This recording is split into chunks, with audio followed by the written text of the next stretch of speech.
Hoje eu quero falar sobre uma força que brota no meio da dor. Você pode declarar isso? Diga: existe uma força que brota no meio da minha dor. Eu quero, em nome de Jesus, começar essa palavra já declarando algo sobre vocês. Se você recebe, irmão, assim que eu liberar isso, diga amém. Irmão, a gente precisa entender que a vergonha de ontem vai se transformar no milagre de hoje. Você recebe isso? Aquilo que era nossa vergonha em Deus se torna dupla honra. Então uma vergonha familiar pode transformar você num canal de cura para famílias. Uma vergonha financeira, uma quebra, uma falência pode transformar você num canal de vida para ministrar sobre provisão. Tudo aquilo que o inferno tenta parar você, é justamente nesse mesmo lugar que Deus vai usar você, vai superabundar você. Por quê? Porque a glória de Deus está em confundir aquilo que o inferno acha que pode fazer. O inferno acha que parou Jesus na cruz. O que eles não sabiam que ali era o início da redenção. O inferno achou que tinha parado Paulo e Silas numa prisão. O que eles não sabiam é que a adoração deles quebrava cadeias. O inferno achou que talvez um gigante pararia Davi. O que não sabia é que aquele era o passaporte para entrar no reino. O inferno achou que o mar pararia o povo, que eles não sabiam que Deus abre o mar para o povo passar e fecha depois que ele passa. Irmão, o que eu quero liberar sobre você é que em todo o processo da nossa jornada de fé vai existir dor, mas existe uma força que brota dessa dor. Você está comigo? Diga amém. Salmos 18, 28 diz: Tu, Senhor, mantens acesa a minha lâmpada. O meu Deus transforma em luz as minhas trevas. O que a palavra está dizendo é que Deus não desiste de você, mesmo que você já tenha desistido. Tem uma passagem que eu amo, a Bíblia diz que Ele não apaga o pavio que fumega. E todo mundo aqui que já soprou velhinha no aniversário sabe muito bem o que isso significa. Sabe aquela vela que você sopra 10 vezes e ela, do nada, ela parece uma fênix, ela ressurge? Deus está falando que a gente é assim, para Ele. Por mais que a gente possa estar fumegando, Ele não vai apagar em definitivo, porque o fogo queimará sobre o altar e ele não se apagará. Então Deus está dizendo: eu não desisto de você, eu mantenho acesa a sua lâmpada, eu transformo em luz as suas trevas. Você está comigo? Diga amém. Então eu quero começar a mensagem de hoje estabelecendo um princípio fundamental, que se a gente não entender isso, a gente não vai entender muita coisa na jornada. O princípio fundamental da tua existência é que você foi criado para gerar algo eterno. Você foi criado para criar algo eterno. E é por isso que, se você gastar toda a sua vida com coisas que só terminam em você, você pode ter sucesso segundo os critérios dos homens, mas você vai se sentir vazio dentro de si. Por que tem gente que alcança o sucesso profissional e ainda assim se sente vazio? Porque não existe nada pior do que um sucesso completamente vazio de propósito. Então a gente tem que entender que, se a minha natureza é criada para a eternidade, a única coisa que preenche ela são frutos que eles vão ser gerados para a eternidade. Você foi gerado para a eternidade. O que limitou a tua história quando o pecado entrou no meio dela? A Bíblia diz que quando nós fomos gerados, a morte e o tempo não eram limitadores. Quando a gente foi gerado, irmão, no Gênesis, não existia relógio, nem preocupação com a hora. A única coisa que o homem sabia é que, ao cair do sol, Deus ia aparecer lá para conversar com ele. Então, quando o pecado entra na história, o tempo e a morte entram também. Por que a gente sente dor com a perda de alguém? Porque nós não fomos gerados por Deus para perder ninguém. É antinatural se desconectar de alguém que na sua gênese foi gerado para ser eterno como Ele é. Deus nos fez imagem e semelhança dEle. Então Deus, que é eterno, fez você para a eternidade. Você está comigo? Diga amém. Amém. Se eu estiver indo muito rápido, por favor, alguém sinaliza aqui. Um Deus que é eterno gerou você para a eternidade. Então nada que não seja eterno vai preencher o teu vazio existencial. O que preenche o meu vazio?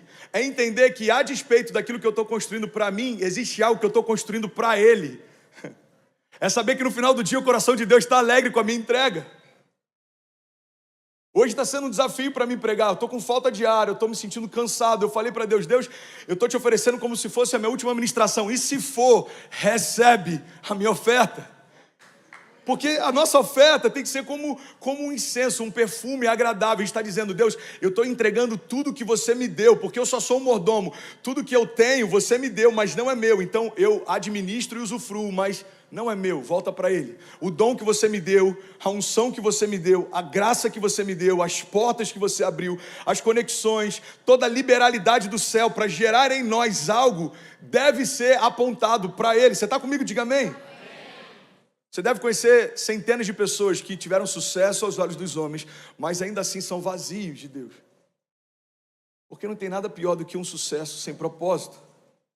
Então, primeira base fundamental da mensagem hoje: você foi criado para fazer algo eterno. Você pode declarar isso? Diga: eu fui criado para fazer algo eterno. Quando eu entendo isso, irmão, é o primeiro pressuposto da mensagem de hoje. Quando eu entendo isso, eu entendo que o meu problema não é sentir dor no meio da jornada. O meu problema é gastar a única vida que eu tenho para não construir nada que vai falar comigo na eternidade. Os frutos que eu gero, galardão, olha o que a Bíblia fala. Existe uma diferença muito grande entre salvação e galardão. A diferença é que salvação é para todo aquele que nele crê, mas galardão é para aquele que constrói algo com ele.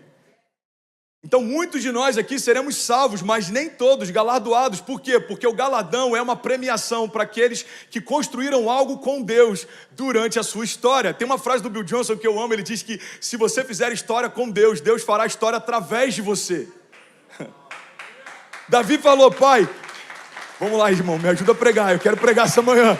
Davi falou: pai, eu não vou descansar, nem minhas pálpebras se fecharão até que a presença volte para a cidade santa. Davi está falando: eu vou fazer história com você. Aí Deus fala para ele: e eu vou fazer história com você.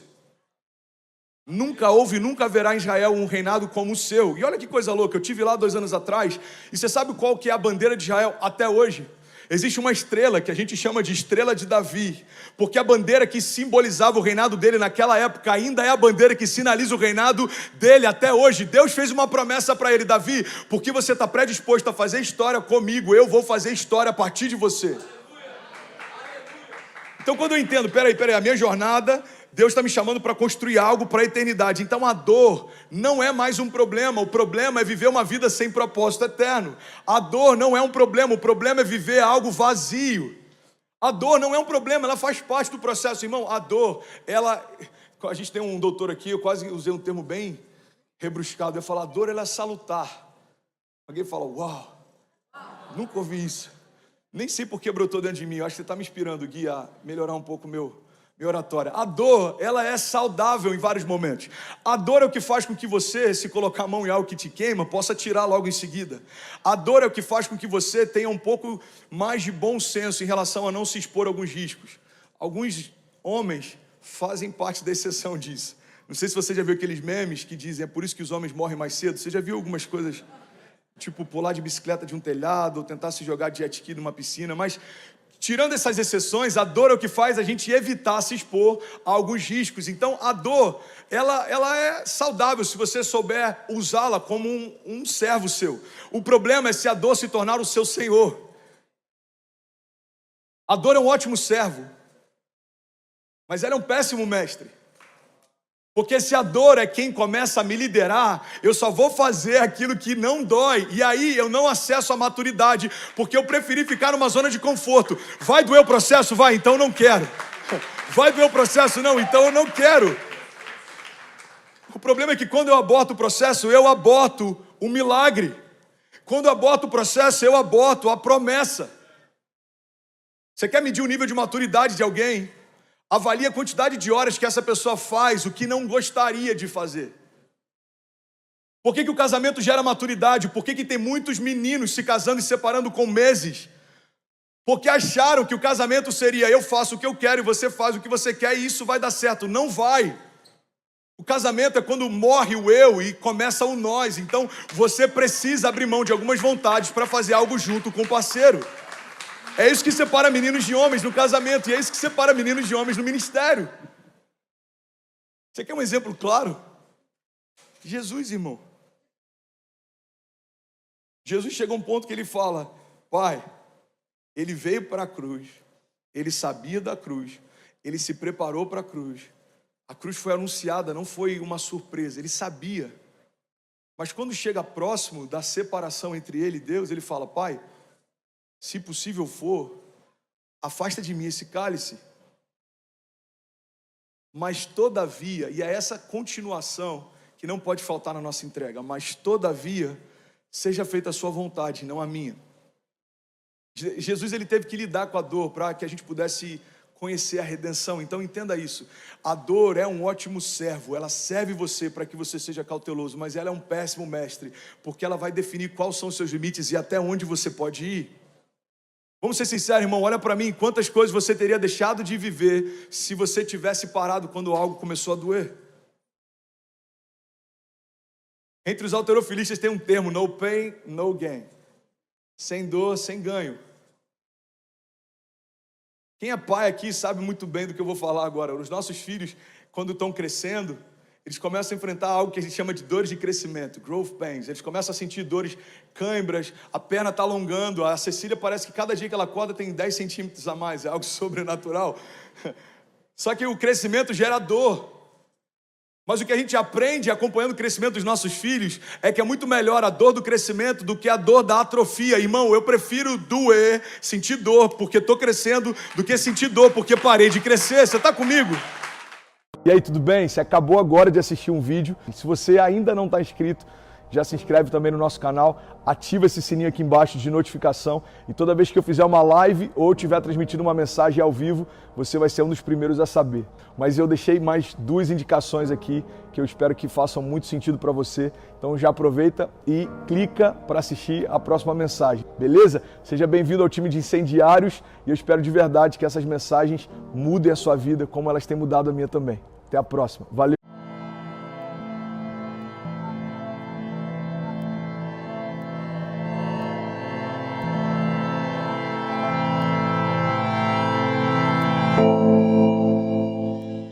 É só erra quem faz. Fala para quem está do seu lado, meu irmão, só erra quem faz. Só erra quem faz, não tem jeito.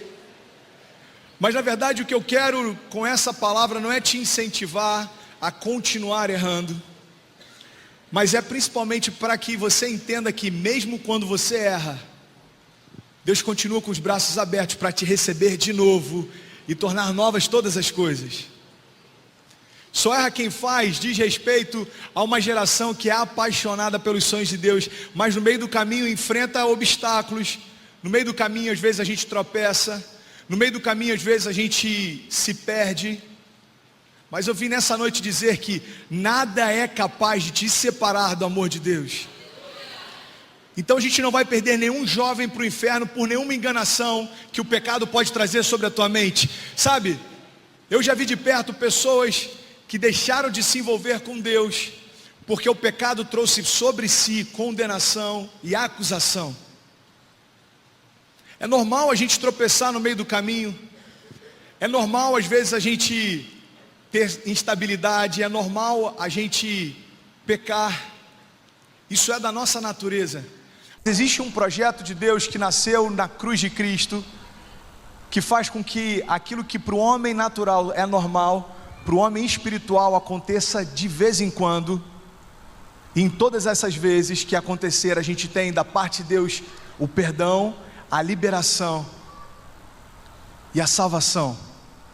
Então eu vim nessa noite dizer para você que existem algumas coisas que eu tenho percebido no meio da juventude que tem paralisado jovens com um chamado incrível, e é a acusação do inferno tentando te mostrar quem você era. Preste atenção. Aquilo que você era antes de Cristo morreu naquela cruz, porque a tempestade do juízo já veio sobre ele. Mas eu quero em nome de Jesus trazer existência hoje no teu coração aquilo que você é nele. Você nele é salvo, você nele é justificado, você nele é santo, você nele pode todas as coisas. O segredo da igreja é estar em Cristo e se manter nele, porque quando nós estamos nele, nada é capaz de nos deter. Quantos creem nisso? Sabe, a gente teve essa semana um encontro no Next 27+, e são os jovens adultos aqui da nossa igreja, e o tema que a gente compartilhou foi desafio, e eu saí de lá completamente edificado. Eu sinceramente, eu não esperava tanto através de alguns testemunhos que foram compartilhados ali. E eu sei que a gente falou um pouco sobre desafios, a gente abriu para que pessoas pudessem compartilhar sobre os desafios que enfrentaram. E o primeiro testemunho foi de uma jovem, E ela sentou ali, alguns de vocês conhecem, e ela falou: sabe, eu queria compartilhar sobre um desafio que eu enfrentei há pouco tempo. Eu tive uma doença rara no meu útero, e eu comecei a ter muitos sangramentos, eu passei por várias transfusões de sangue, e eu estava tão debilitada que a minha mãe chegou ao ponto de tentar me convencer a retirar o meu útero. E ela falou assim: filha, por que você está sofrendo tanto? Retira o seu útero, você não precisa passar por isso. Os médicos sugeriram para que ela retirasse o útero dela, os amigos começaram a mandar mensagem, porque a cada dia que passava ela estava mais debilitada, mais fraca. Só que algo aconteceu na vida dessa jovem, a palavra da fé entrou no coração dela e ela passou a crer segundo aquilo que Deus diz, e não segundo aquilo que as pessoas que cercavam ela diziam. E ela começou a perseverar e falou: não, mãe, eu não vou tirar o meu útero porque eu creio que Deus é fiel para me curar. Eu não vou tirar o meu útero porque eu creio que Deus pode restaurar o meu útero, Deus pode restaurar a minha saúde. E ela contou que ela chegou a se preparar para a cirurgia, ela recebeu as medicações, ela recebeu a anestesia, ela entrou na sala de cirurgia, e daqui a pouco ela acorda, muito dopada ainda, ela tentando tirar os tubos, e ela perguntou: doutor, o que aconteceu? E os médicos falaram: olha, todo o sangramento que você tinha contido desceu, e a gente não precisou nem abrir você. Preste atenção no que eu estou te falando. O primeiro testemunho daquela noite foi a respeito de uma jovem que venceu as doenças e a morte, porque ela simplesmente creu na palavra de Deus a respeito disso. Aí logo depois vem outro jovem, e ele fala: sabe, eu queria compartilhar o meu desafio. O meu sonho era fazer o carisma. Eu sonho com isso desde novo, e aí eu larguei tudo, e eu fui para BH e comecei a fazer o carisma, e eu fiz 1 ano de carisma. Só que a minha família teve um problema financeiro, teve um problema familiar, eu precisei retornar, e aquilo começou a me angustiar, porque existia no meu coração um desejo de me formar no carisma. Enquanto ele ia falando com tanta convicção a respeito do sonho que ele tinha de se formar no carisma, no meu coração começou a vir a memória quantas pessoas têm essa oportunidade e desprezam ela. Quantas pessoas tratam essa oportunidade de mudar completamente a sua vida através da palavra da fé, como se fosse só mais um curso. E aí aquele jovem começou a falar: bom, eu fiquei um pouco angustiado porque eu sabia o que Deus tinha para fazer através do carisma, mas eu voltei para o Rio e um tempo se passou até que eu recebi uma notícia: a Lagoinha de Niterói está chegando aqui no Rio de Janeiro. E aí pouco tempo depois ele falou: eu recebi mais uma notícia, a Lagoinha de Niterói vai começar o carisma. Então aquilo que parecia um sonho impossível agora se tornou real. E o que é maravilhoso, eu ouvi um testemunho dele, é que ele abriu mão do emprego que ele tinha no Rio, porque ele passou a focar tudo nesse projeto, nesse sonho que Deus deu para ele. E aí ele colocava o currículo em algumas empresas, as empresas entravam em contato e ele olhava e falava: bom, esse horário não coincide com o horário do carisma, então não é bom para mim. E ele olhava o outro currículo e falava: bom, essa empresa aqui é muito longe, eu não vou conseguir estar no carisma, então isso daqui não é bom para mim. Preste atenção. Você tem noção do que é alguém que entendeu e tem convicção sobre o chamado que tem, fechar os olhos para qualquer outra coisa que não seja o cumprimento do seu chamado? A fidelidade de Deus é algo tão maravilhoso, porque ontem a gente estava tendo a formatura do carisma, e eu estava sentado ali emocionado, ver esse mesmo jovem subindo aqui para receber o canudo, e a alegria que existia no coração dele é de que valeu a pena continuar crendo no chamado que tem. Sabe, eu saí daquela noite cheio de fé, porque alguns testemunhos mexeram comigo. Você enfrenta desafios na sua vida, é claro que você enfrenta. Eu passei por alguns parecidos com os seus. Talvez você tenha enfrentado desafios que eu não tenho nem ideia, mas em todos eles eu quero te declarar, em nome de Jesus, você pode vencê-los em Cristo. A fé não diz que não existem desafios, a fé nos dá a certeza e a convicção de que em todos eles nós somos mais do que vencedores. Aí se levanta uma jovem para dar um testemunho, e olha só que interessante. Ela começou a falar sobre a Bel Pesce. Quantos aqui já ouviram falar da Bel Pesce? E ela falou: pastor, eu queria compartilhar porque eu gosto muito da Bel Pesce. Para quem não conhece, essa jovem, ela largou tudo e ela foi para o Vale do Silício. E ela trabalhou em uma das maiores startups do mundo. Voltou para o Brasil, lançou um livro chamado A Menina do Vale. E essa menina, ela é uma bomba. Ela viaja o Brasil falando sobre empreendedorismo. Ela viaja o Brasil tentando startar no sonho dos jovens, projetos empreendedores, pessoas que querem romper, pessoas que querem tirar sonhos do papel. Só que, há pouco tempo atrás, o último projeto que ela lançou, ele falhou. Essa menina foi considerada, se eu não me engano, pela Times e por algumas revistas, como entre as 10 pessoas mais relevantes no mundo dos negócios.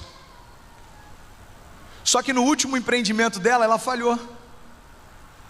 E aí todo o mercado começou a questionar se de fato ela era aquilo tudo que eles pensavam. Ei, preste atenção. O que eu vou compartilhar com você pode ter tudo a ver com a tua história. Alguém que era aclamado em todos os lugares que ia, alguém que tinha todas as portas abertas, alguém que no cenário internacional era considerado como uma das pessoas mais influentes do mercado, por conta de uma falha, agora passa a ser questionado se realmente ela tem potencial ou não. O que Deus me revelou através dessa experiência é que os homens avaliam se alguém é bom ou ruim segundo a sua performance. Alguém que tinha muito potencial, agora para muitos não vale nada porque cometeu um erro.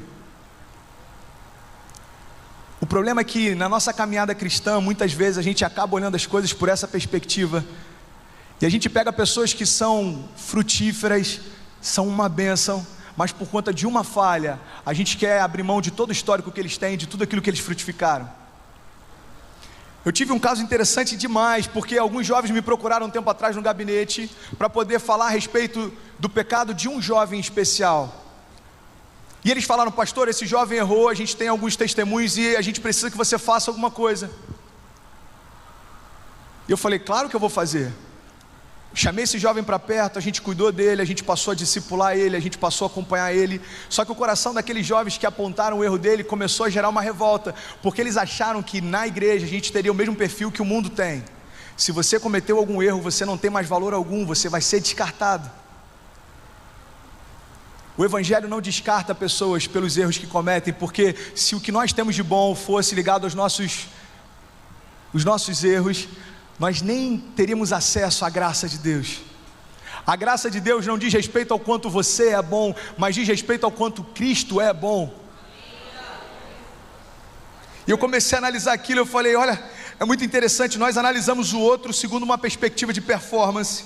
Ou seja, o valor do outro para mim está ligado ao que ele é capaz de fazer. É por isso que tem tantos pastores sem caráter lotando igrejas, porque tem muita gente mais focada na performance ministerial do que no coração que ele tem. Agora a nossa geração, eu creio que é diferente, porque a gente não está preocupado no quão bom você é, ou no quão eloquente você é, porque a gente sabe que essas coisas, mediante a cruz, não tem valor nenhum. O que eu quero saber é como é que está o seu coração, qual a alegria que você tem quando você ouve falar do nome de Jesus. Isso de fato revela quem você é nessa caminhada. Meu irmão, só erra quem faz. Quem está sentado do seu lado só tem um pecado diferente do seu, mas é tão merecedor da graça quanto você. Amém? Nosso valor não está ligado aos nossos resultados. O nosso valor está ligado à nossa identidade. É por isso que nem tudo que dá certo é certo. Diz para quem está do seu lado: nem tudo que dá certo é certo. A performance não determina a aprovação de Deus em nada que fizemos. Olha só que interessante, enquanto nós rejeitamos quem erra, Jesus chamou a Judas de amigo. Judas se aproxima de Jesus e Jesus era tão parecido dos seus, Jesus era tão parecido com as pessoas que ele caminhava, que quando os soldados chegaram, eles não sabiam distinguir quem era Jesus e quem eram os seus seguidores. Eu acho que isso revela muita coisa para a gente também. As pessoas que andavam com ele eram tão parecidas com ele, que era impossível você discernir quem era Jesus e quem eram os seus seguidores. Então Judas chega até ele e com um beijo sinaliza quem era o Filho de Deus. Jesus recebe aquele que o trairia e o chama de amigo. Sabe por quê? Porque o valor que Judas tinha para Jesus e o valor que eu tenho para ele não está ligado à minha performance ou quão bom ou ruim eu sou, está ligado à minha identidade. Todo aquele que é filho de Deus tem acesso à sua graça. Sabe, eu creio que se Judas tivesse se arrependido e voltado para Jesus, talvez a gente estaria lendo alguns evangelhos da parte dele. O problema é que Judas se arrependeu. A Bíblia diz que ele pega aquelas 30 moedas de prata que ele havia recebido por vender Jesus, só que depois de se arrepender, ao invés de voltar para Jesus, ele se volta para a religião. A Bíblia diz que Judas chega até os sacerdotes do templo, entrega aquela oferta e diz: eu não quero mais esse dinheiro porque ele tem preço de sangue. Ei, preste atenção, todos nós erramos. A grande questão é o que nós fazemos depois de cometer o erro. Se você buscar na religião, você não vai encontrar nada, mas se você buscar em Jesus, existe da parte dele vida e transformação para você. Todos nós erramos, a questão é o que a gente faz depois de errar e quem a gente busca a restauração. Paul Washer, ele diz algo maravilhoso em relação a isso. Ele disse: eu tenho dado a Cristo incontáveis razões para que Ele não me ame, mas nenhuma delas tem sido forte o suficiente para mudá-lo. Sabe, o seu valor não está no quão bom você é. Diga comigo: o meu valor está no quão bom Jesus é. Glória a Deus. Outra coisa que me deixou muito impressionado essa semana meditando sobre é a forma como Jesus foi crucificado. Ei, preste atenção. Jesus foi crucificado entre dois ladrões. A diferença é que um deles zombava dele e dizia: ei, se você é realmente o Cristo, liberta a você mesmo e liberta a nós também. Enquanto um dos ladrões questionava a respeito da santidade dele, o outro disse: Senhor, lembra de mim quando entrares no teu reino. E isso me trouxe na hora a lembrança da primeira tentação de Jesus no início do seu ministério. Ei, preste atenção, eu vou ser bem rápido por causa do tempo e eu preciso que você se conecte comigo, preste atenção. A Bíblia diz que Jesus foi batizado nas águas e desceu sobre ele o Espírito Santo na forma de uma pomba, amém? E aí dos céus vem uma voz que diz: esse é o meu filho em quem eu tenho prazer. Ali inicia o ministério de Jesus e Deus brada dos céus a identidade de quem Ele é: esse é o meu filho, e o meu prazer está não no que Ele faz, porque Ele não realizou um milagre ainda, mas o meu prazer está em quem Ele é. Você continua lendo e logo depois o Espírito Santo leva Jesus ao deserto. Ei, preste atenção, Jesus é levado ao deserto pelo próprio Deus e ele é tentado, e a tentação que o diabo faz em relação a ele é a mesma que ele sofre na cruz. O diabo tenta questionar a identidade de quem ele era. O diabo chega para ele e diz: se tu és o Filho de Deus, por que você não se lança daqui? Olha que interessante, no início do ministério de Jesus, a sua identidade foi questionada. E no final, nas últimas horas antes da cruz, o diabo tentou mais uma vez questionar a identidade dele. Sabe o que isso me revelou? Que a minha vida em Cristo depende inteiramente da revelação da minha identidade nele. Você quer ter uma vida acima das circunstâncias? Nunca abra mão daquilo que você tem como identidade de filho. Ei, preste atenção, o pecado pode tentar te impedir, o pecado pode tentar te anular, o pecado pode tentar te acusar, mas eu vim nessa noite declarar que todo aquele que crê no Filho de Deus será salvo, porque em Cristo nós temos uma identidade completamente renovada. Nós não somos mais escravos, mas agora nós somos filhos. Glória a Deus. Jesus teve a sua identidade questionada do início ao fim. Isso me lembrou de uma passagem que aconteceu comigo, que me marcou demais, e eu quero compartilhar com você nessa noite. Eu só preciso de mais 5 minutos da sua atenção. Sabe, eu tenho 10 anos de caminhada com Deus, mas antes disso era muito problemático. Eu não era um bom filho, eu não tinha um bom testemunho, eu não fazia coisas boas. Em uma dessas aventuras minhas, eu peguei o carro do meu pai, eu bati com o carro e eu estava muito bêbado. Eu acho que eu compartilhei isso aqui no ano passado. Eu destruí completamente o carro, só que eu estava tão embriagado que quando meu pai chegou, eu chamei o meu pai para brigar. Eu estava fora de mim. Eu lembro que os meus amigos separaram a gente e falaram: cara, você está maluco? Você está chamando o seu pai, mano, para brigar. E eu fui para casa, eu dormi. Quando eu acordei, eu lembro como se fosse hoje, eu passei pela porta do quarto do meu pai, e ele estava sentado na cadeira do papai, e ele estava completamente abatido. Só um pai sabe o que é ser afrontado por um filho que ele amou desde desde o ventre, esperando nascer, alguém que ele acompanhou crescer, e ver aquele moleque completamente bêbado, afrontando ele. Eu cheguei diante do meu pai, e sinceramente, eu estava preocupado do meu pai não me amar mais como ele amava antes. Eu lembro que eu me ajoelhei na cadeira dele e falei: pai, você ainda me ama? E sem saber ali, Deus revelou o amor dele para mim através do meu pai. Meu pai começou a chorar, e eu comecei a chorar também. E ele falou: filho, é claro que eu te amo, porque o meu amor não está condicionado ao que você faz. Eu só estou muito decepcionado com você, porque eu esperava mais de você, mas eu te amo do mesmo jeito que eu amava antes. O amor de Deus para nós como pai não está ligado àquilo que a gente faz de bom ou ruim, está ligado a um fato simples: nós somos filhos. Se você for pegar toda a história bíblica, em todos os momentos em que a Bíblia fala a respeito de paternidade, você vê filhos voltando para perto do pai. Independente do que eles fizeram, o coração do pai se alegra, porque um filho voltou para casa. Sabe por que a gente se alegra tanto aqui na igreja quando tem salvação? É porque a gente sabe que são filhos voltando para os braços do pai, e não tem nada melhor do que você poder ver isso de perto, amém? Sabe, duas coisas que eu aprendi com os erros que eu cometo, e eu quero compartilhar com vocês para a gente fechar. O primeiro é: buscamos a coisa certa no lugar errado. Diga comigo: buscamos a coisa certa no lugar errado. Essa semana eu vi uma cena que me chocou muito. Eu estava na casa lotérica aqui perto para pagar uma conta.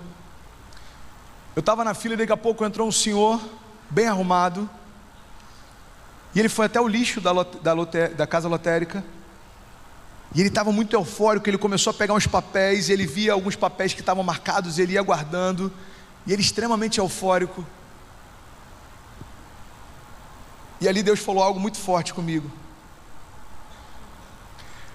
Para ele estava procurando a coisa certa, sim ou não?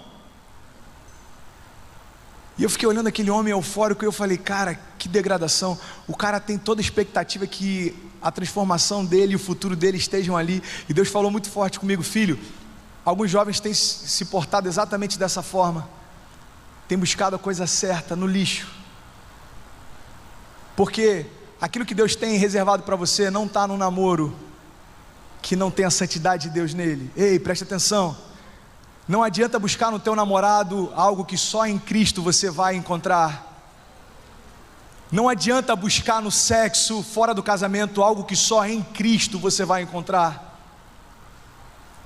Não adianta você abrir mão de princípios para você tentar se saciar, porque você está buscando encontrar a tua felicidade no lixo. Ei, preste atenção, eu vim aqui nessa noite dizer para você que tudo aquilo que você precisa já está disponível nele. A tua alegria, o teu futuro, a tua família, a tua história, a realização dos teus sonhos, a realização dos seus projetos. Ei, preste atenção, Cristo está levantando uma geração que não vai procurar a coisa certa no lugar errado, mas nós já encontramos aonde estão todas as coisas. Tudo aquilo que você precisa está nele, amém? Sabe, muitos de nós temos deixado de viver os nossos sonhos, porque a gente está vivendo os nossos medos. A gente é imediatista, e essa palavra pode parecer dura, mas eu sei que ela vai entrar no teu coração, ela vai gerar transformação. E eu quero que você saia daqui, se você não lembrar de nada que eu falei, lembre pelo menos disso. A nossa geração, ela é imediatista, mas não é como começa que conta, é como termina que conta. A gente vê inúmeros ministérios que começam muito bem, mas não terminam tão bem, porque no meio do caminho alguém perdeu a essência do propósito. Por que você faz aquilo que você faz?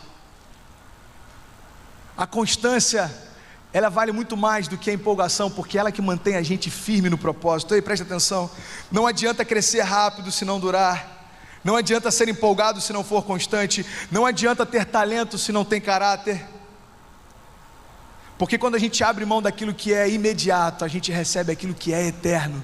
Abra sua Bíblia comigo em João 15:16. João 15:16.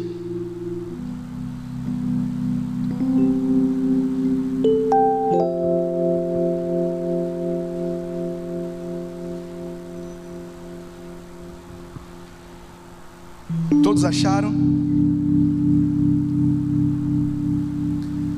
João 15,16 diz: vocês não me escolheram, mas eu escolhi para irem e darem fruto. E diga comigo: fruto que permaneça. Uma geração imediatista, ela está alucinada atrás de mostrar os frutos que produziu. Preste atenção. A questão não é quantos frutos você tem, mas quanto tempo eles duram. A questão não é o quão grande é o teu ministério, chamado ou sonho. A questão é como termina todas essas coisas. A minha história começou com um jovem problemático que não tinha nada de bom para oferecer, mas eu creio que em Cristo vai terminar com o legado de alguém que foi tão apaixonado por Ele, capaz de abrir mão de quem era para ser quem Ele sempre quis que fosse. Eu vim aqui nessa noite dizer para você que, ei, preste atenção, a palavra de Deus diz que não fomos nós que escolhemos a Ele, mas Ele que escolheu cada um de nós. Foi Cristo que te escolheu, e os frutos que Ele quer dar através de você são frutos que permanecem. Cristo não está em busca de uma geração inconstante que vai atrás de modinha, que vai atrás de movimento, mas Cristo espera de nós uma geração que vai frutificar, e esses frutos vão permanecer até que Ele venha. Amém? Eu quero compartilhar isso com você e que você guarde isso no teu coração. Jesus não venceu imediatamente. Diga comigo: Jesus não venceu imediatamente. Jesus venceu definitivamente. Você pode se alegrar com isso? Jesus venceu definitivamente. Quando Ele estava naquele madeiro, Jesus disse: agora está consumado. Sabe o que Ele quis dizer com isso? Nada mais precisa ser feito, porque eu venci definitivamente o pecado, a morte, a opressão, a depressão. Ei! Jesus não está chamando para empolgar o teu coração, para que você queira sair daqui e vencer imediatamente, não. O chamado dele é para uma geração que queira vencer definitivamente o pecado, a morte, tudo aquilo que o mundo tem oferecido. Uma geração que diz não para o mundo, diz sim para as coisas de Deus, vence definitivamente todas as coisas. Romanos 8:1 diz: portanto, agora já não há mais condenação para aqueles que estão em Cristo Jesus, porque por meio de Cristo Jesus, a lei do Espírito de vida me libertou da lei do pecado e da morte. Porque aquilo que a lei for incapaz de fazer, por estar enfraquecida pela carne, Deus os fez, enviando o seu próprio Filho à semelhança do homem pecador, como oferta pelo pecado. Assim Ele condenou o pecado na carne, a fim de que as justas exigências da lei fossem plenamente satisfeitas em nós, que não vivemos mais segundo a carne, mas vivemos, declare comigo, mas nós vivemos segundo o Espírito de Deus. E se você vive segundo o Espírito de Deus, eu quero te convidar a ficar de pé. Em nome de Jesus, geração do avivamento, se coloque de pé. João 3,16 diz: porque Deus amou tanto o seu mundo que Ele deu o seu Filho unigênito, para que todo aquele que nele crê não pereça, mas tenha vida eterna. Ei, preste atenção. A palavra de Deus diz que Deus amou o mundo, não diz que Deus ama o mundo. Uma geração se perdendo porque ama Cristo, mas quer continuar no mundo. Preste atenção. A palavra de Deus diz que Deus amou o mundo, e porque Ele amou o mundo, Ele enviou o seu Filho unigênito. Ele abriu mão da sua melhor parte para que o seu próprio Filho pudesse morrer por mim e por você. Só que através da redenção, Cristo não ama mais o mundo, Cristo agora ama a igreja. Ei, Deus amou o mundo, Deus agora ama a igreja. Aqueles que olham para Cristo e veem nele salvação, agora se tornam não mais escravos, mas filhos de Deus. O amor que Deus tem não é para compartilhar com o mundo que está longe dele, mas é para compartilhar com aqueles que querem sair do mundo e viverem no seu reino. Sabe o que a palavra de Deus diz? Que Jesus, Ele nos transportou do reino das trevas e nos trouxe agora para o reino do Filho do seu amor. Quantos aqui querem viver nesse reino? Quantos aqui querem experimentar esse amor?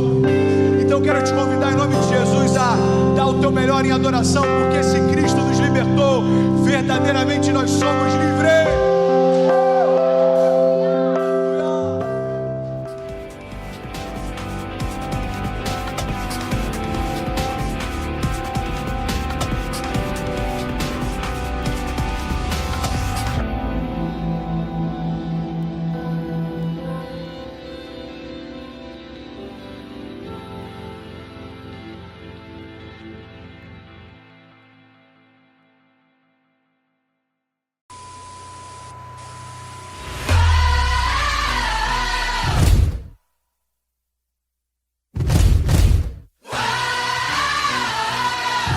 Christ identifies with you. Christ came and died on that cross for you because he loved you. And from the cross, God is saying to the whole world, I love you, I love you, I love you, I love you, I love you.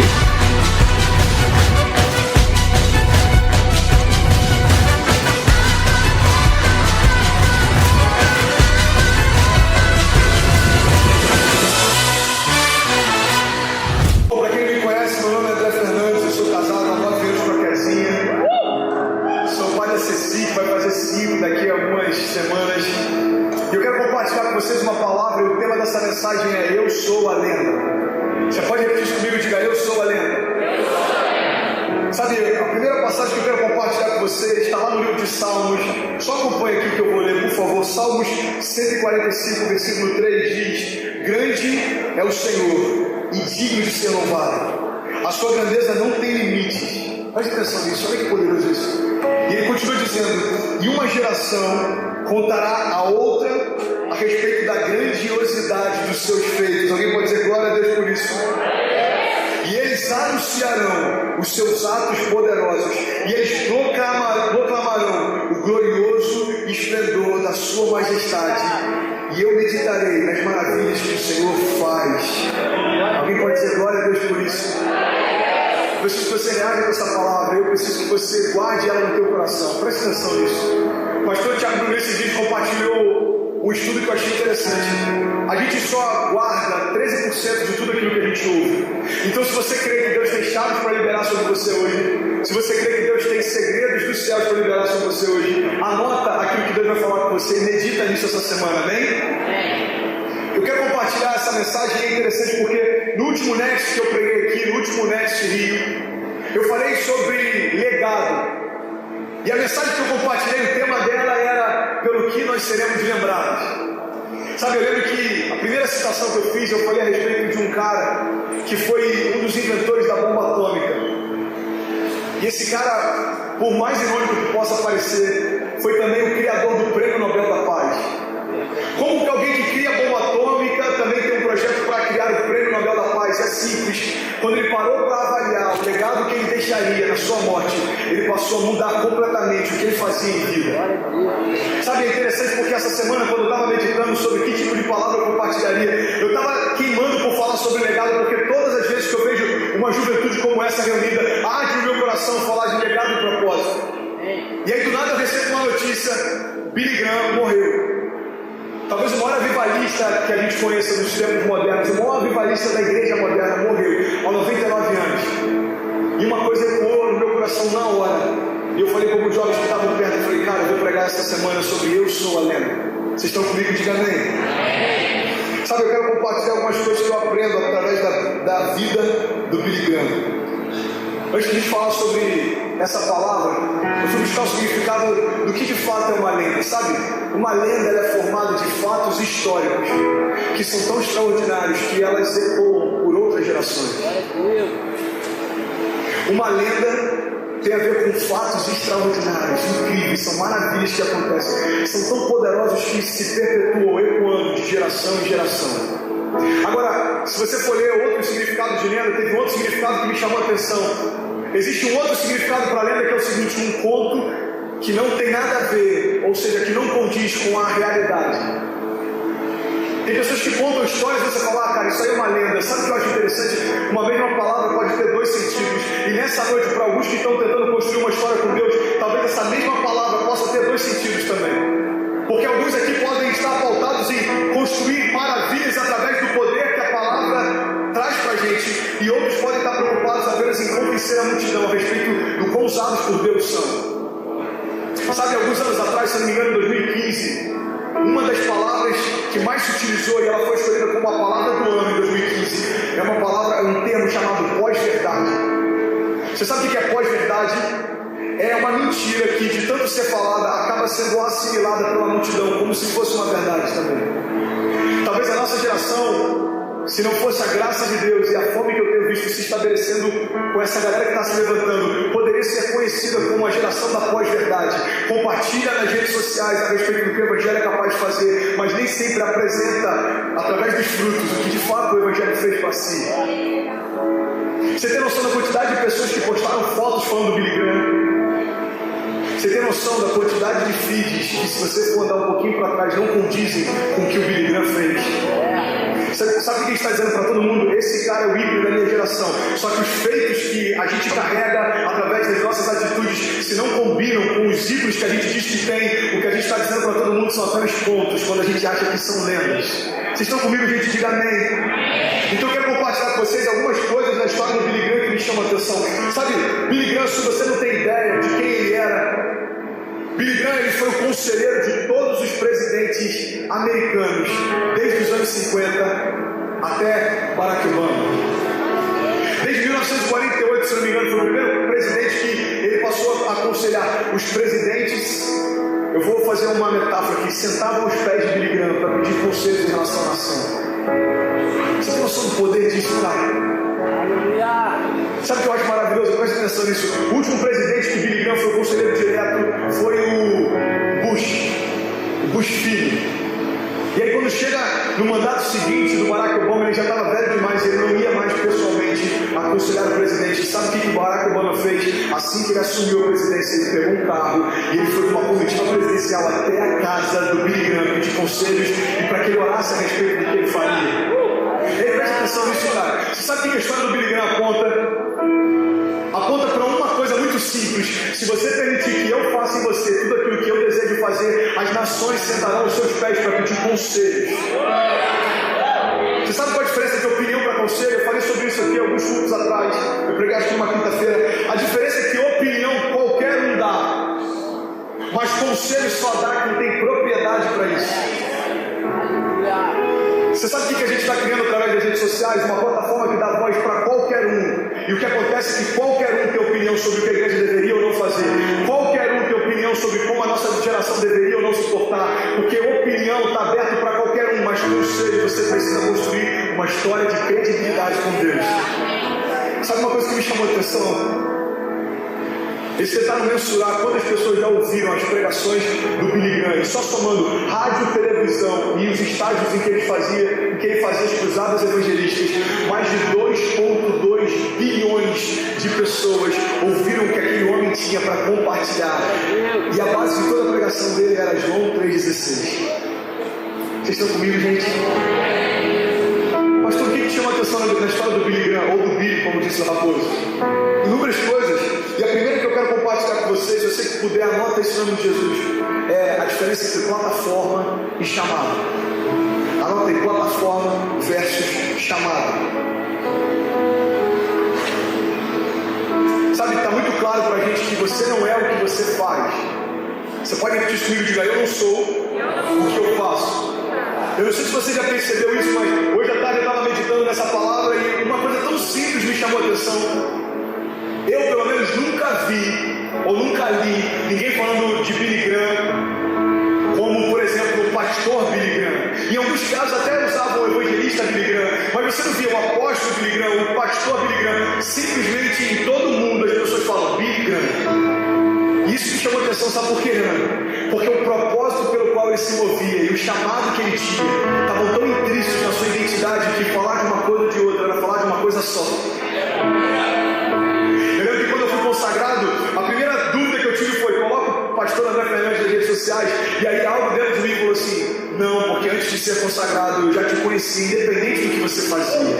Se eu começo a utilizar o meu cargo, a função, o chamado como a minha identidade, eu estou dizendo para todo mundo que eu sou o que eu faço, mas eu não sou o que eu faço, eu sou quem Deus diz que eu sou, e eu sou filho antes de todas as coisas. Billy Graham chega no céu e eu acredito que a recepção dele não está pautada só no grande evangelista que ele foi, mas antes disso, como um bom filho que ele foi, revelou aquilo que ele pregava, além das suas palavras. Vocês estão comigo? Qual é a diferença, pastor, entre chamado e plataforma? Eu vou te falar. Convidaram o pastor Billy Graham. Achei que vocês iam achar mais engraçado, na minha cabeça foi mais engraçado. Mas convidaram o Billy Graham uma época para que ele fosse candidato à presidência dos Estados Unidos, e ele recusou.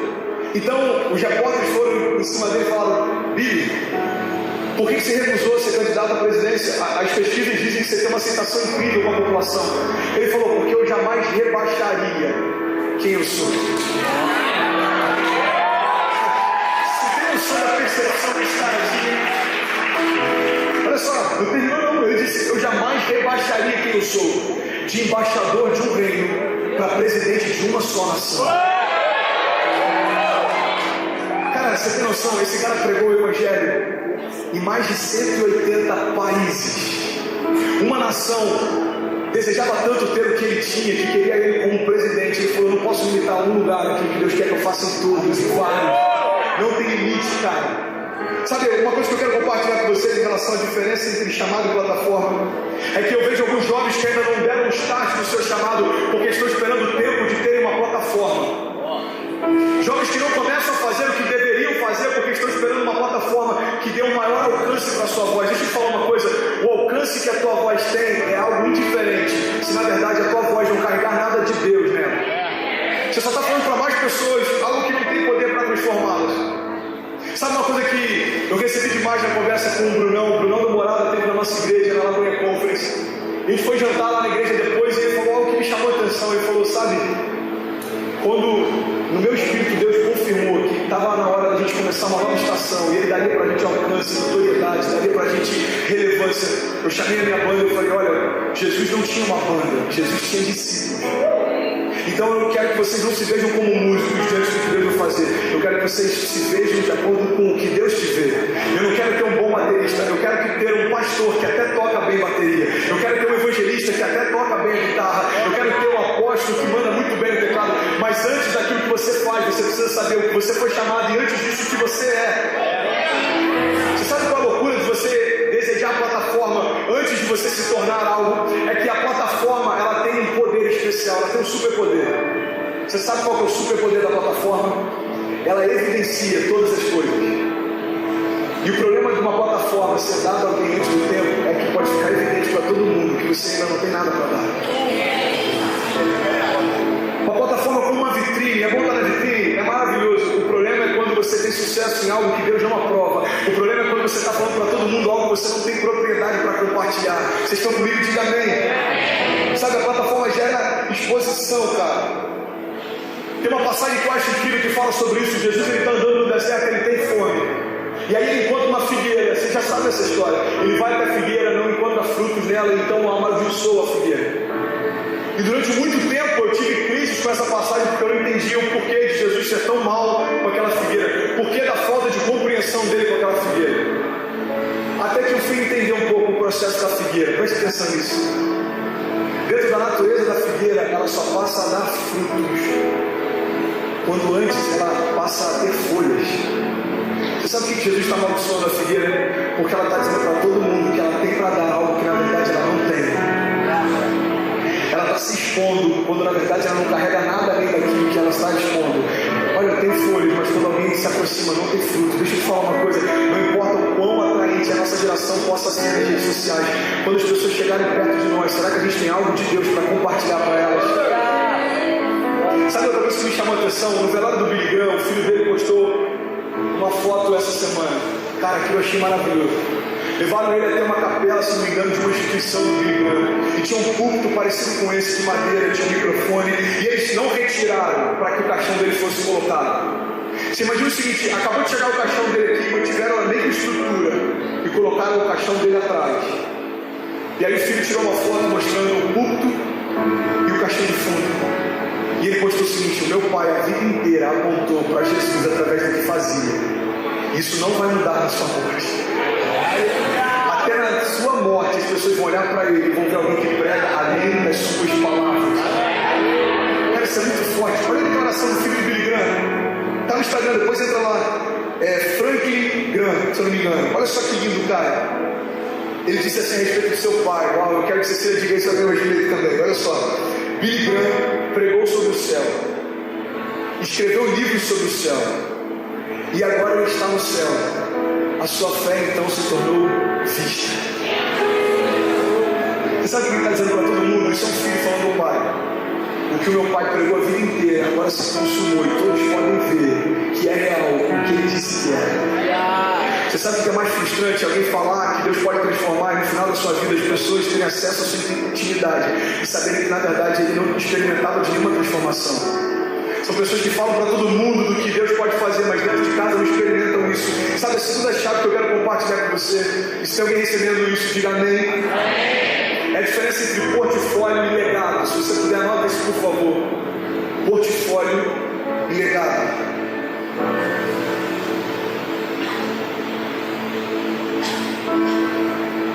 Pastor, qual é a diferença entre portfólio e legado? Deixa eu compartilhar algo com vocês.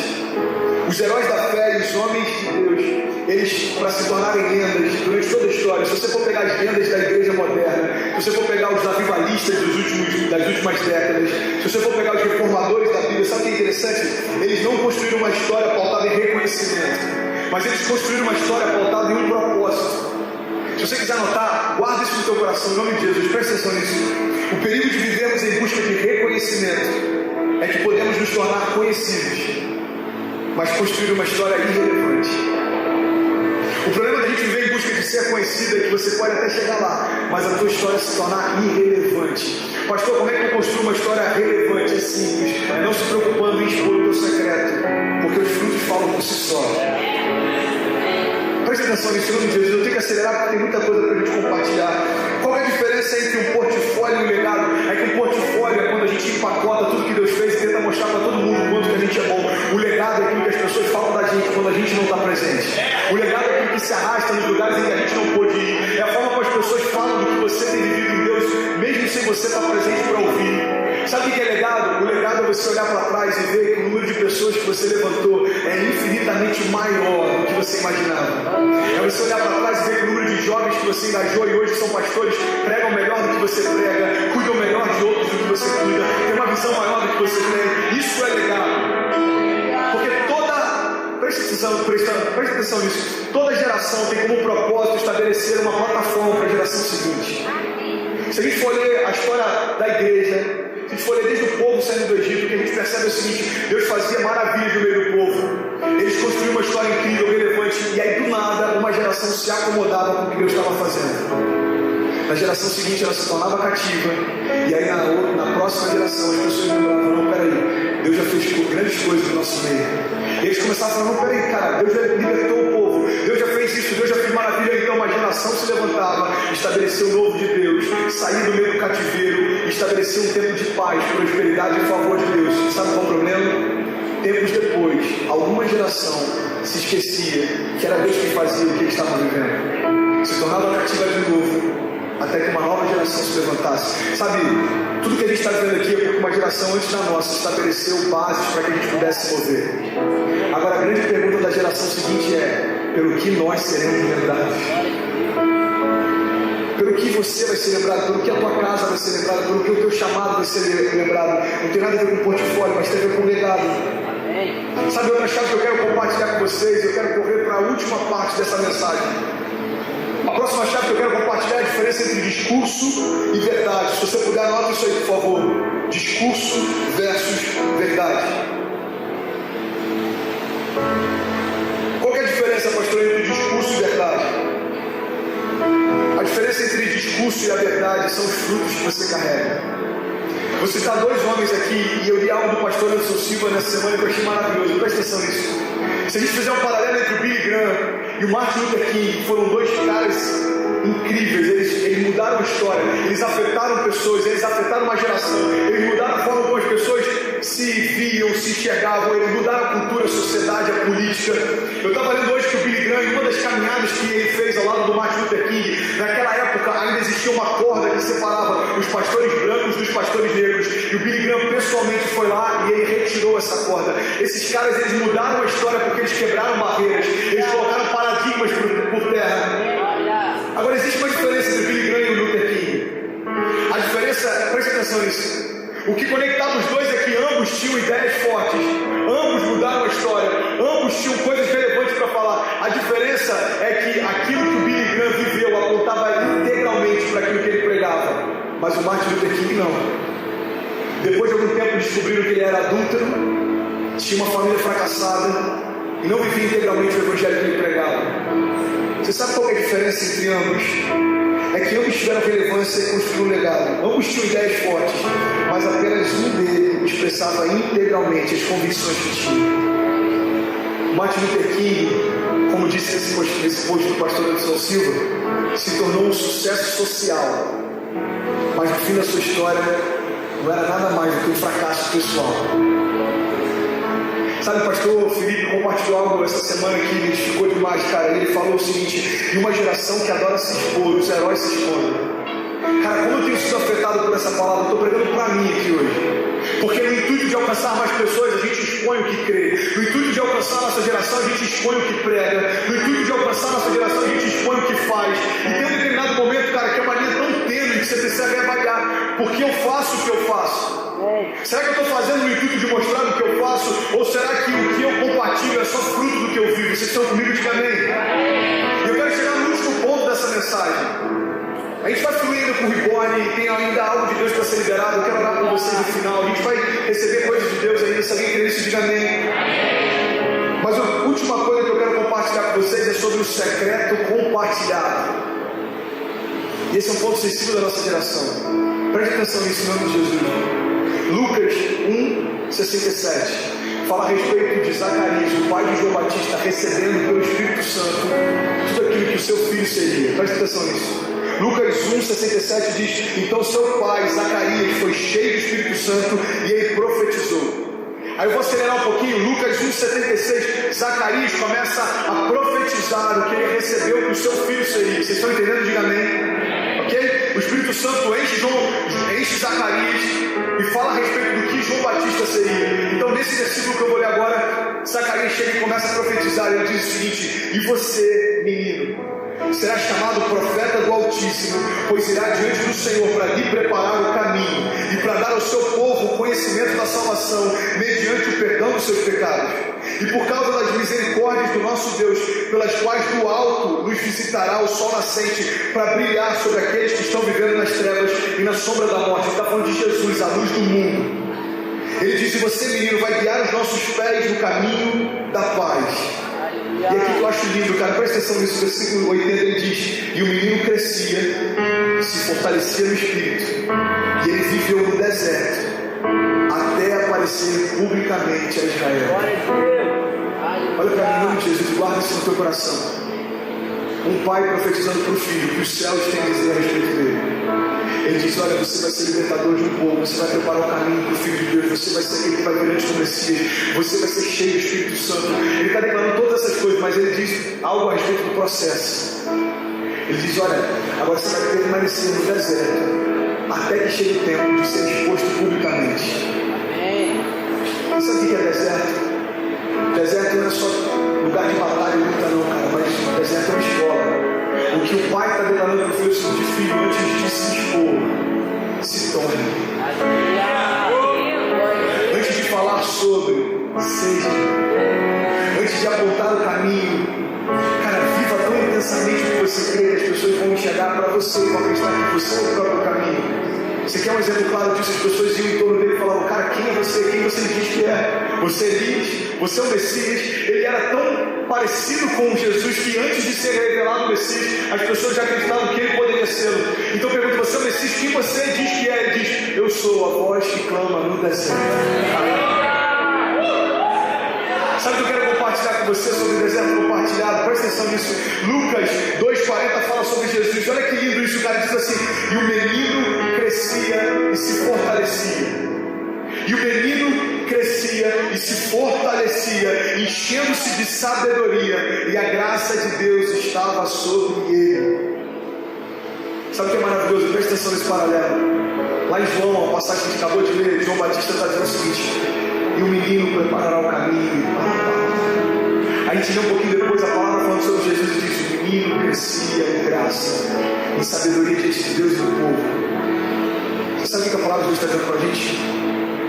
Não tem problema em ser menino, porque menino é parte da construção de quem você é. Só não se expõe enquanto você ainda é. Só não se expõe enquanto você ainda não passou dessa fase, porque o menino crescia em graça e estatura diante de Deus e dos homens, até que chegou um momento em que Deus olha para ele e fala: valendo, agora começa o ministério. Com 30 anos de idade, aquele que se preparou desde menino se estabelece como caminho, a verdade e a vida, e transforma de uma vez por toda a história da criação. Você sabe o que Deus está dizendo para a gente? Eu não tenho dificuldade em levantar homens, eu só tenho dificuldade em levantar meninos. Eu não tenho dificuldade em acreditar em meninos, mas eu não vou estabelecer sobre vocês o governo, porque vocês precisam entender aquilo que vai ser liberado sobre vocês. Sabe, Isaías 9,6 é uma das passagens que eu sou mais apaixonado. Fala exatamente sobre o menino Jesus. E fala o seguinte: um menino nos nasceu, um filho nos foi dado, e ele terá sobre si o governo estará sobre os seus ombros, e ele será chamado Maravilhoso Conselheiro, Deus Forte, Pai da Eternidade, Príncipe da Paz. Pastor, o que você tem para dizer nessa mensagem? Eu quero dizer o seguinte: eu não sei que etapa da tua história você está, mas eu vim chamar meninos a se tornarem homens nessa noite. Você se colocar de pé e viver tudo que Deus tem para você, porque no deserto o menino cresce em estatura, conhecimento, graça. No deserto o menino é forjado, no deserto o menino aprende as coisas do reino do seu pai, no deserto o menino tem intimidade, recebe frutos, até que chega o momento do menino ser exposto, e quando você é exposto publicamente, você vai dar tudo aquilo que você tem. A plataforma não é mais um problema para você, porque ela só vai aumentar o alcance daquilo que você já carrega dentro de si. Vocês estão comigo? Diga amém. Sabe, uma das frases que eu vi na formatura do Carisma 2 anos atrás, que mais me impactou, e eu compartilhei isso esses dias na live, é que nas gerações passadas os profetas morriam por perseguição, mas na nossa geração a gente está vendo profetas morrerem por desejo de aprovação. Pastor, o que o secreto compartilhado tem a ver com isso? Presta atenção nisso, em nome de Jesus, eu passo finalizando. Eu li essa semana, só abrindo um parênteses aqui, algo que me chamou a atenção, Vitão, que é o tal de QA. Você já ouviu falar de QI? QI mede a nossa inteligência, teoricamente, ok? Quantos aqui já ouviram falar de QI? Sabe o que eu achei interessante? Presta atenção nisso. Os estudiosos perceberam que o QI não influencia na história que as pessoas constroem. Eles perceberam que o quão inteligente você é não determina a qualidade de vida que você vai ter. Presta atenção. E aí, cara, é interessante como Deus pega a ciência para revelar a palavra, como Deus pega a ciência para revelar o poder do Evangelho. Vocês estão comigo? Diga amém.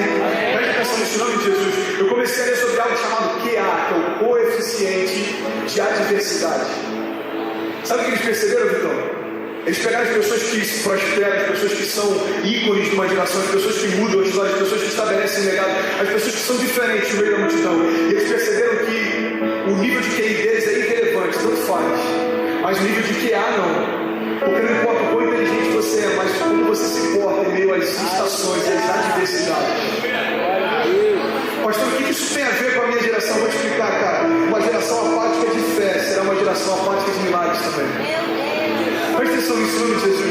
Sabe, muitos querem frutos visíveis do lugar secreto, mas tem gente que quer expor o secreto e por isso já recebeu como fruto o reconhecimento dos outros.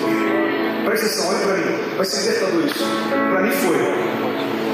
Eu quero ler com você uma passagem que a palavra diz a respeito de como fazer um jejum, de como se guardar no secreto. Vocês estão comigo? Presta atenção nisso. Porque a Bíblia está dizendo o seguinte: se você jejua ou se você tem o teu tempo em secreto e você quer mostrar isso para todo mundo, você não vai receber nada novo de Deus, porque você já recebeu dos homens reconhecimento. Você sabe o que Deus está falando? Cuidado, porque o teu lugar secreto, se estiver sendo exposto, você pode receber dos homens o que você receberia de Deus se mantivesse secreto. Mateus 6,16 diz: quando jejuarem, não mostrem uma aparência triste como os hipócritas, porque eles mudam a aparência do rosto, a fim de que os homens vejam que eles estão jejuando. Eu lhes digo verdadeiramente que eles já receberam a sua plena recompensa. Aí ele diz: mas ao jejuar, põe óleo sobre a cabeça e lava o teu rosto, para que não pareça aos outros que você está jejuando, mas apenas ao seu Pai. E aqui é a parte mais linda dessa passagem: mas apenas ao seu Pai que te vê no secreto, porque o seu Pai que te vê no secreto recompensará. Obrigado, Jesus. Cara, eu vi uma coisa que me veio essa semana, mas eu tenho que compartilhar. Um post no Instagram que dizia o seguinte: os muçulmanos oram 5 vezes por dia em média. O problema é que quando se convertem, a maior parte deles diminui isso drasticamente. Ei, presta atenção.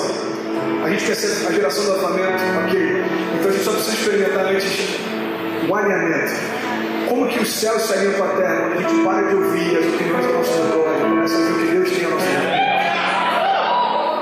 Eu estou falando nessa mensagem: a banda pode subir, o mar não pode subir. Presta atenção nisso, em nome de Jesus. Sabe o que é louco? Guarda isso contigo.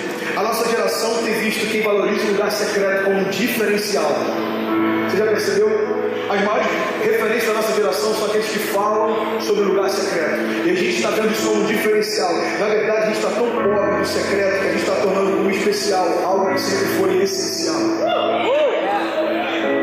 Pastor, ok, você já bateu, você já falou, você deve ser muito bom de lugar secreto. O que você tem para falar? Então, qual que é o passo prático? Eu vou te explicar, presta atenção nisso, em nome de Jesus. Você sabe por que Daniel ele tinha voz no meio da Babilônia? É porque ele estava dentro da Babilônia, mas a Babilônia não estava dentro dele. Pastor, eu estou vivendo no meio de um caos. É possível me blindar para que eu não viva um caos dentro de você? Ah, cara, isso é hipocrisia. Eu vou te explicar. Você sabe por que é possível alguém estar vivendo no meio de um caos e não estar experimentando um caos dentro de si?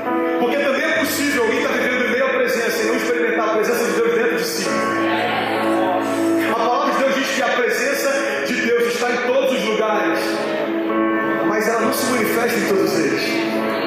Meu irmão, se a presença me cerca, mas isso não é uma garantia de que ela se manifesta, eu tenho que entender que o caos pode me cercar, mas eu também tenho autoridade para que ele não se manifeste em mim.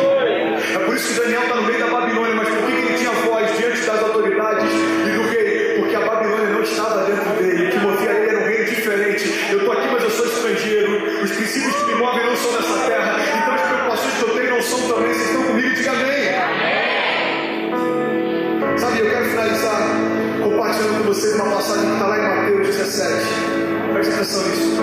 Diz assim: 6 dias depois, tomou Jesus consigo Pedro, Tiago e João. Diga Pedro, Tiago e João, só para beber água aqui, por favor. Diga Pedro. Obrigado, vocês foram rápidos demais. Preste atenção. Jesus tomou consigo Pedro e João e os conduziu em particular ao alto monte. Cara, presta atenção nisso, em nome de Jesus. Então se transfigurou diante deles, e o seu rosto resplandeceu como o sol, e as suas vestes se tornaram brancas como a luz.